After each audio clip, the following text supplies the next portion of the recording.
اعوذ باللہ من الشیطان الرجیم بسم اللہ الرحمن الرحیم السلام علیکم ورحمۃ اللہ وبرکاتہ۔ غوثیہ چینل پر خوش آمدید کہتا ہوں۔ میرے چینل کو سبسکرائب کریں، لائک کریں، شیئر کریں۔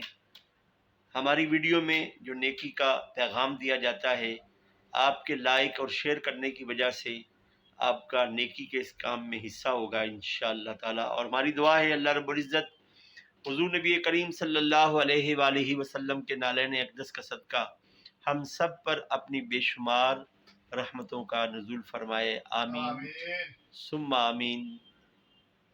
آج کی اس ویڈیو میں جو ہم نے پیغام دینا ہے وہ پیغام یہ ہے کہ ہر کوئی دین کو اپنی عقل ناقص سے، اپنی مرضی سے استعمال کر رہا ہے۔ آج ہفتہ ہے، گزشتہ یعنی جو دن گزرا ہے وہ جمعۃ المبارک کا دن تھا۔ جمعہ کے لیے مسجد میں گیا تو لوگوں کو دیکھ کر ایک سوچ میں مبتلا تھا کہ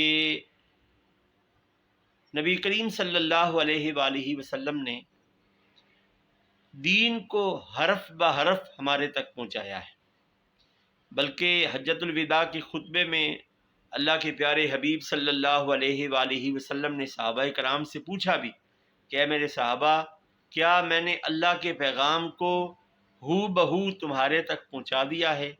تو 1,24,000 کم و بیش صحابہ کرام جو اس وقت میدان عرفات میں موجود تھے، بیک زبان ہو کر بولے کہ نام یا رسول اللہ صلی اللہ علیہ وآلہ وسلم، صدقتا یا رسول اللہ صلی اللہ علیہ وآلہ وسلم، آپ نے اللہ کا پیغام حرف بہ حرف ہمیں پہنچا دیا ہے۔